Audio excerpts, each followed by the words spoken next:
Welcome to Something to Talk About from the Bainbridge Island Senior Community Center. Today, we're going to be talking about Juneteenth, its origins, its meaning, and its future. So stick around for that. I want to mention that the Something to Talk About programs are sponsored by Fieldstone Communities of Bainbridge Island, which offers day stay. I always try to mix that up. Day stay and respite programs and memory care, and they will soon be offering assisted living and independent living on Rolling Bay. To schedule a tour or learn more, call 360-689-4314. And I would like to begin by acknowledging that we are meeting on the ancestral homelands of the Puget Sound Coast Salish, the people of the Salish Sea, our neighbors to the north, the Suquamish tribe, and we are grateful for their hospitality and their stewardship of these waters and lands since time immemorial. To help us get started to talk about Juneteenth, Ann Lovejoy and Savannah Ravelstad are with us today. So thank you both. Thanks, Reed. Yeah, I'm really excited that we get a little time from Savannah today. She is, of course, on our race equity. Oop, there she goes. Hey, Savannah. For the city, she is on the race equity committee and will be, she's kind of the chair of the Juneteenth event, whatever committee, event I guess. committee, sure. Yep, We'll whatever that may be. Yeah. Yeah, no, it's the city of Bainbridge Island made a proclamation, and we accepted that on Tuesday about declaring June 19th as the day of Juneteenth. And so the city has then done that proclamation last year, did it again this year, will continue to do so. And then they are participating in sponsoring our Juneteenth event as well on Sunday, the 18th at 2 to 4 downtown Bainbridge Island, down at the Senior Center and Waterfront Park. So they have decided that they will sponsor us as well. And we are going to have a lovely event planned. We have poem speakers, we have dancers, we have art, youth art, we have we'll have food, we'll have snacks, we won't have single-use water bottles, we will have and then just a lot of fun, I think, and that's one of the things, it's Father's Day. We're hoping to have folks come down and bring their dads. But for us as a community, celebrating Juneteenth is very important. And for the city to recognize that it's such an important day and for them to make a proclamation as well was, pretty fantastic. And I am hopeful that we will continue the Bainbridge Island Juneteenth community celebration each year. It's looking like it will happen again next year, and from just a group of community volunteers that want to put it together. That's kind of how we did it this year. And Anne, did you have anything else? Didn't it? Yeah, you wanted to add? So one of the things people have asked me is like, is this just for Black people? And I thought, that's such an interesting question. And it made me realize that a lot of people don't know the history, and we can talk more about that later. You don't necessarily have to cover that right now, but I think that's one of the pieces. It's like that Juneteenth has always been kind of an education time as well as a reunion for families and things like that. And it continues now to be a time where people tell stories and history and kind of weave that picture so that people don't forget what happened, back in the day. I would just interject or learn, because I've had more than one person. This is the first year. Well, last year, I guess, was the first year that it was a federal holiday. Yeah. And last year it fell on Sunday. So many people might not have recognized its holiday status. This year it's on Monday. The senior center is closed. It's the first time that we're I think probably officially acknowledging it as part of our calendar. And I had a few people say, well, why? So they weren't aware of the history. So one of the reasons to have the holiday is to talk about the history. Education, for sure. Right. Yeah, and Well, one of the things, Reed, I hope you got that. I sent an email with some links in it that would be really useful today. And one of the resources I found that was exceptional is called the Fortune Society. And the Fortune Society was founded in 1967, and their vision was to work with people who are incarcerated or formerly incarcerated and help them thrive as positive contributing members of society. And one of the things I thought was fascinating was the education program was founded after Fortune participants asked for support in improving their historic literacy. So one of the things I have learned is that for a lot of people, there's an assumption that if it's a Black holiday like Kwanzaa, all Black people know all about it already, and mhm, you know, have a birthright and are born knowing it. And of course, we all have to learn it, right? So part of our contribution as a part of the community is to learn this stuff ourselves, how to honor and celebrate, learn the history, center Black voices and stories, explore. mhm. And there's these great links on here. Maybe you can put that link in the chat or you can copy it there. fortunesociety.org is, they have wonderful resources, including videos and lots of personal stories that really bring history to life. I think, we all read the history books and it's like, yeah, yawn, whatever, dates, big guys. But this is stories about how this affected people's families and all the long years of seeking out where their families ended up and stuff, families that were broken up. So I would really strongly encourage you to spend part of the time on Monday to learn the history and do a little reading and look up this Fortune Society link and follow some of them. Exploring the legacy of slavery today. Part of it is attend an event or gathering. Well, Sunday, as Samantha, as Savannah said, we have the Waterfront Park and the Senior Center kind of co-sponsoring this event that will be really lovely with a lot of young people. And I think that part is really special, that for young people to participate, learn the history themselves, and then be in a position to pass it on. They're legacy carriers for these stories, which is so great. Also to support Black communities. And there's a wonderful video on the Bainbridge History Society website. It's bainbridgehistory.org. If you look up programs and Bainbridge Black Our Work Supporting Community, you can read about the foundation of Black on Bainbridge, which is a group that has really been working together with the city and lots of nonprofits to try to kind of bring a little more focus on the fact that there really actually, are people of color on this island and not just 3 or 4. I think that presence is really important to recognize. So yeah, here's the link. And it was, Chastity Malatesta, Rennie Bisfem, Todd Baylor, and Dr. Deanna Scipio. And that is really dynamic, interesting video. Great thing to watch with kids as a family, right? And that's the other piece that's like when we learn ourselves, bringing it to our kids, our grandkids, our neighbors, whoever. Or they might read it to you. Yeah, get them to read it. Exactly. And the They library might show has up kind and of say, great "Here." books. Sorry, what? They might show up and say, "Here, Grandma, this is a book I want to read, and Yeah, I think that you would like it too." You never know where it's going to come from. exactly.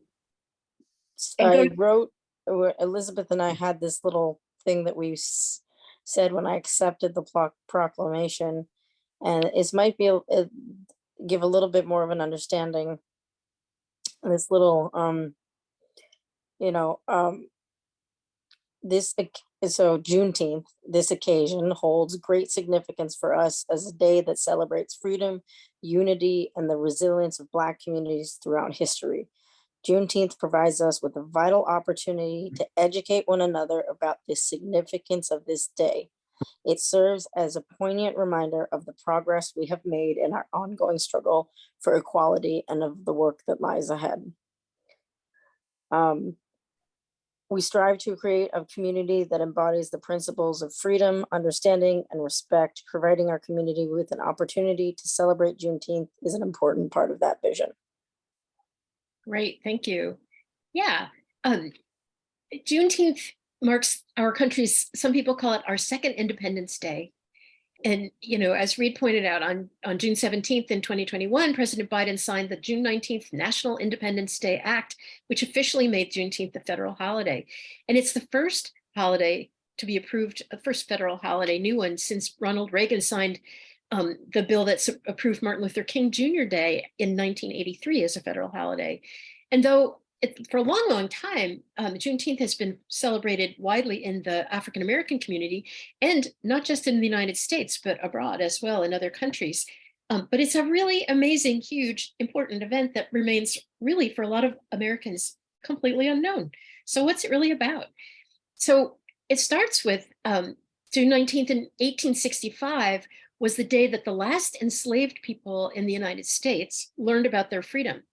And this was in Texas. And it evolved over time into a day to kind of honor Black history and culture while also acknowledging how much progress there still is to achieve.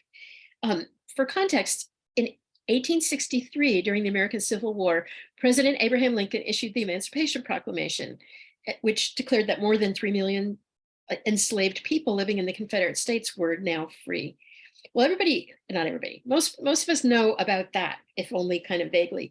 But the Emancipation Proclamation only freed slaves in states that were then in rebellion against the United States. And Union troops operating in these states backed up the proclamation, but it didn't apply to the border states. So on Freedom Eve, which was the January 1st, 1863, the first watch night services took place, and these still happen. And it's a night to recognize that enslaved and free African-Americans gathered that night and still do in churches and private homes across the country, waiting for the news to hear that the Emancipation Proclamation actually had taken effect. And at the stroke of midnight, that's when it took effect, and all the enslaved people in the Confederate States were declared legally free.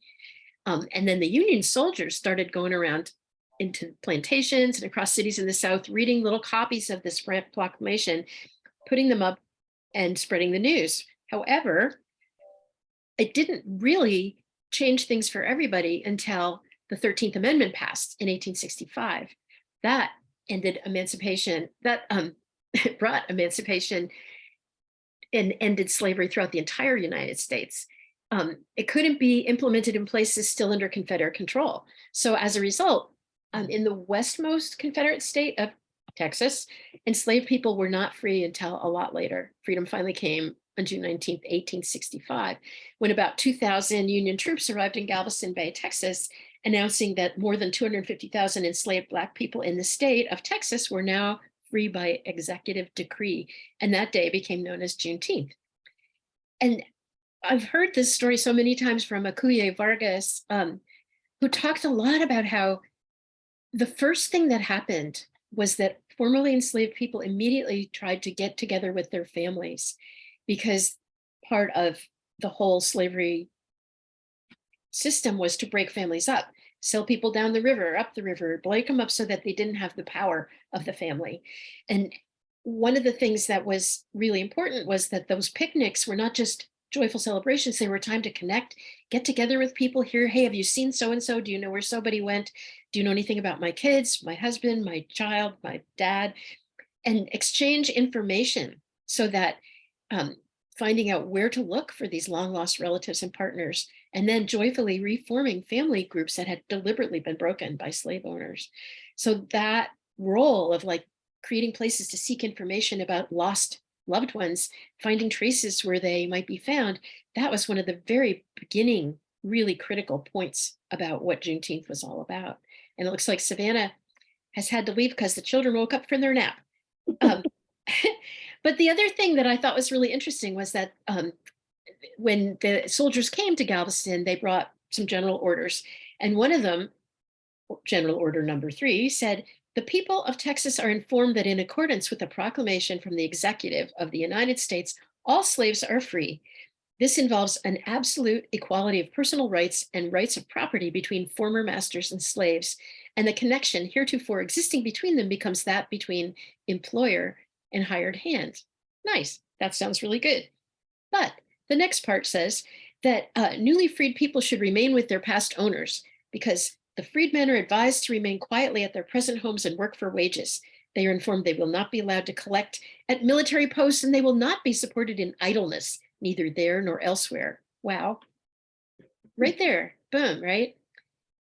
The period after Juneteenth was called the scatter, when everybody began to move around and try to reclaim their families and get back to what they felt was home. They didn't care about that recommendation to remain in place. Many formerly enslaved people left Texas in great numbers and worked hard to find their families and make their way in in the post-emancipation period, the Reconstruction, 1865 to 1877. That period was a time of great hope, great uncertainty, and real struggle for the nation as a whole. All over the country, really, newly freed people began to establish schools, run for political office, push for what was considered very radical legislation, i.e., equal and fair and just. They even sued slaveholders for compensation, though usually not successfully. But given the fact that there had been over 200 years of enslavement at that point, those are amazing, powerful changes for a people not even a generation out of slavery. So during the Reconstruction, African Americans were really inspired and empowered to transform their lives and their country. I think that is fascinating too, that one of the first things people did was try to figure out how to make their lives sane, healthy, wholesome, connected, and to take their place as full citizens. If that's what that law really said, that's what that law was really supposed to mean, right? So the first Juneteenth celebrations took place in Texas on June 19th in 1866, the second year. And those original observations were, a lot of them had like prayer meetings, music, a lot of singing of spirituals. People started wearing new clothes on that day as a way of reminding themselves and representing their newfound freedom, new people, new clothes. Um, Very quickly, within a few years, Juneteenth was being celebrated in other states as well. And it became an annual tradition pretty quickly. And the celebrations continued across the United States into the 21st century, often with, prayer, religious services, music, speeches, educational events, family gatherings, great food, festivals, all kinds of stuff. However, of course, there's always a however, isn't there? Very soon, the enactment of the Jim Crow laws dampened that celebration and put a squash on a lot of it. If you don't remember your history books, the Jim Crow laws were a collection of mostly state and local statutes that legalized racial segregation. They were named after a Black minstrel show character, and the laws, which existed for about 100 years from the post-Civil War era till 1968, were intended to marginalize African Americans by denying them the right to vote, hold jobs, get an education, and a lot of other opportunities. And those who attempted to defy the Jim Crow laws often faced arrests, fines, jail sentences, violence, and even death. Reed, did you Kind want of to say something? well, I was going to say, in school, I remember learning about Reconstruction, but the reversal was not as prominently told, I think. I mean, Yeah. or it was idealized as a uh, Southern issue only. Yeah, or people said, as they have done with the Civil Rights Act, okay, it's all good now, right? We have this act, we can follow that. We don't have any, then that means that's the end of segregation. That's the end of bias and racial injustice, right? And of course, it's not. So yeah, the almost the romanticism of it, that we like to say that was a great time for our country because we ended slavery. Well, kind of, sort of, but it's a lot more complex than that, right? I think Yeah, I think, a lot of people are referring to Juneteenth now as Freedom Day. mhm. And as opposed to Emancipation Day or something, to make it a clarity that it's not about something that just happened in the past, but it's something that is still happening, or we can still continue to make it happen. Well, and it almost dropped off, actually. Like in the early part of the 20th century, Juneteenth celebrations declined partly because the Great Depression was beginning, the World War I. A lot of Black farming families moved from rural areas into urban environments looking for work. They didn't have the family connections, they didn't have the community connections they used to. And the celebration had sort of fell by the wayside until Martin Luther King Jr. actually deliberately chose to have that first Poor People's March on June 19th. and talked about bringing that back as a time to, yeah, to recognize freedom. And from that time, that actually moved things along pretty well. And then Juneteenth was interestingly first acknowledged in Texas as a state holiday in 1980, and then other states followed that. But I just feel like it's been such a long, long journey to acknowledge that our ideas about what some of our wonderful proclamations and laws and statutes are meant to do isn't really always necessarily what really happens. Um, and again, it's sort of the romanticism. We want to think of it that way, and that's nice. But the reality of it, of course, is not quite so romantic as all that, which is why we go back to what a great opportunity this day is to take a little time and learn more about um, the history and listen to some of those amazing stories on that on the Fortune Society's site. It's a federal holiday, but, and I guess all 50 states have some sort of a commemorative note, but according to the internet here, only 18 states observe it as a permanent paid state holiday for state workers. And those states are Colorado, Connecticut, Delaware, Georgia, Illinois, Louisiana, Maine, Massachusetts, Maryland, Nebraska, New Jersey, New York, Ohio, Oregon, South Dakota, Texas, Virginia, and Washington State. And so I kind of remember the time that it took for the country to sort of recognize MLK Day too, Mhm. which kind of speaks a little bit to our sort of reticence to recognize the importance of a day for our sort of community freedom, for our equality, and kind of think, well, there's really nothing to see here. As a white majority, there's really nothing to see here. So you started this by saying something about, is it for white folks too? It may be in some ways for white folks especially. I would think so, yeah, because like I started off saying, our culture is pretty fragmented too. Our, as we all know, much of our history has been cherry picked to the history books certainly reflect the things that uh, as a nation, as a culture, we are most proud of at the moment that they were. So it's kind of interesting when you look at uh, older history books for kids, say, and then you look at them every 10 years and you can see a progression of new ideas coming forward, new uh, takes, new interpretations of some of the things that had been sort of glossed over in the early days. I mean, I remember growing up in Massachusetts and being taught that the Indians were very happy to have us because we brought so much wonderful civilization to them. And they very happily shared all their food and taught everybody how to grow corn um, and gave up their lands because they didn't need it all. So they really wanted our new neighbors to be, welcome. Well, that's the story you tell a third grader, but a lot of people are still carrying that story around as mature adults. And it can be hard to say, oh, wait, maybe that wasn't really, that was kind of a one-sided story, right? And I've heard Native American people, including Barbara Lawrence, say things like, yeah, that wasn't our best day when Columbus landed, right? Well, and there may be some anecdotes and stories of comedy, but the larger sweep of history is not that way. Right. So you had a couple other links that you sent ahead.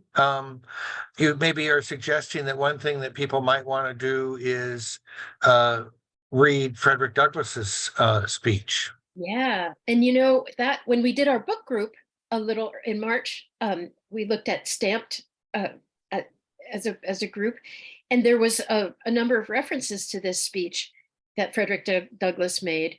But I think a lot of people have not necessarily read the whole thing or not since maybe high school or something. And it is a really good, it's of course very well crafted, very intelligent, and a really interesting, what would you say, plea for people to educate themselves Yeah, and for an awareness of the full spectrum of American experience, that there isn't a story, and that there are a lot of stories, and certainly there are a lot of African American stories that are different. And although not a melting pot, this is a multicultural country, and that could be a strength rather than a point of division. Oh, it should be a strength.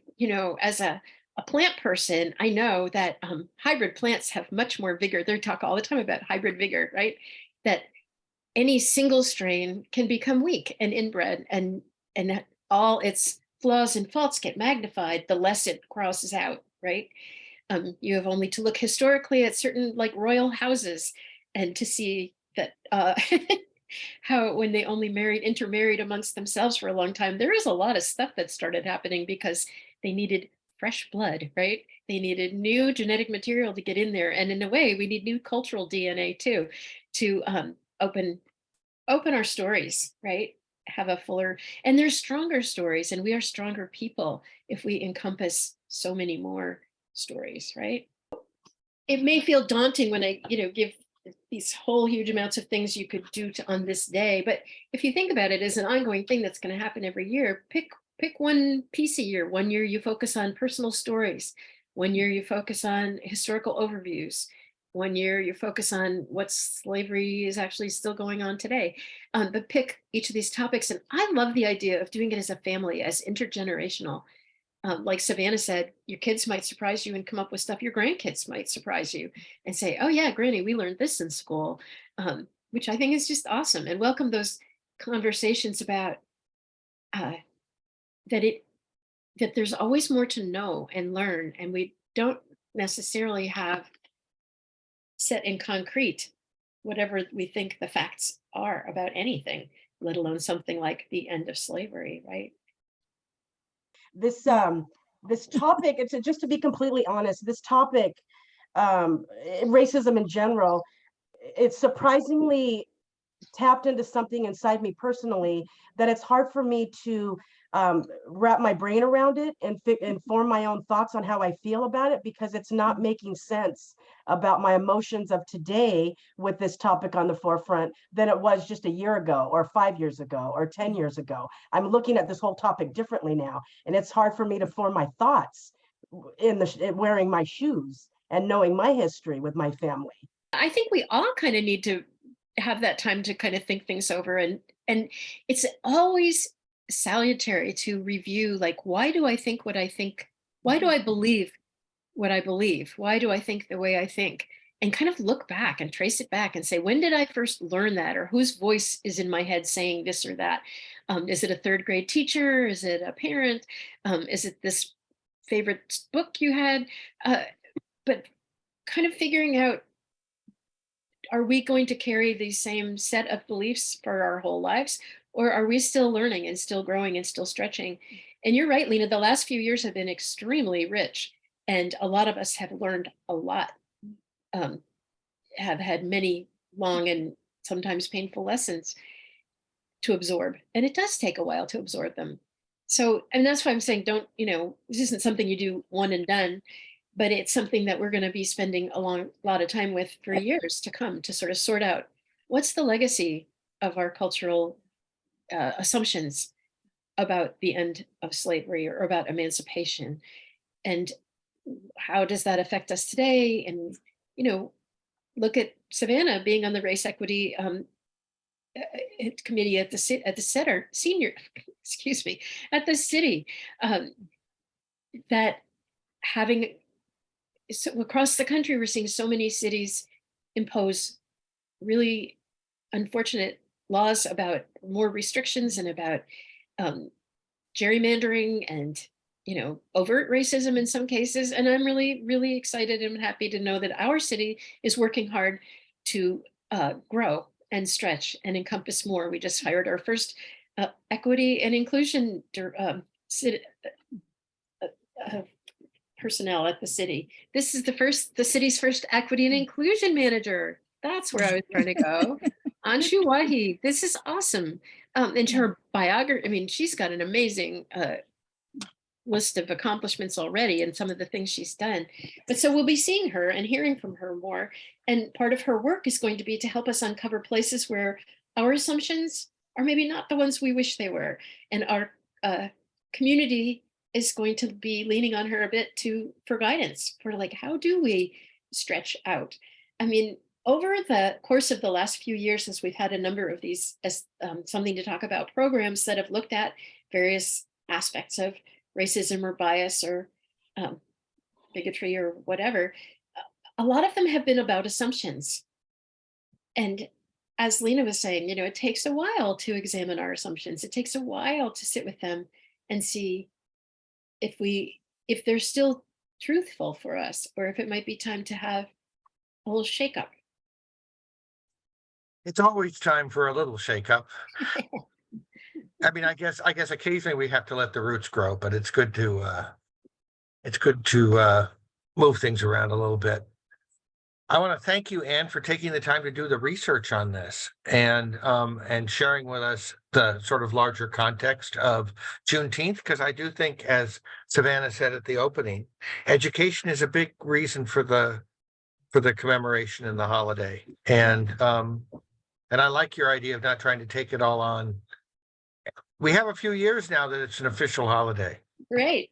There'll be other opportunities, but I was thinking that might be a kind of a cool little study group at some point too, to kind of follow up on some of these things in the month of June and say, maybe June is a month to look at those stories one year or that kind of thing, right? Because when we sit together and have these conversations like we did in our book group about Stamped, I found those and Jane, I think you were sat in on some of those, didn't you? Yes, on a lot of them. And I Yeah. come from a slaveholding family. So I have some emotions and feelings around it too that I have to deal with. Yeah. And I know Marcy and Lena, of course, were both involved in those too. And I think that we all felt like we were enriched as much by the people who didn't agree necessarily with what we thought, because that makes you think too, right?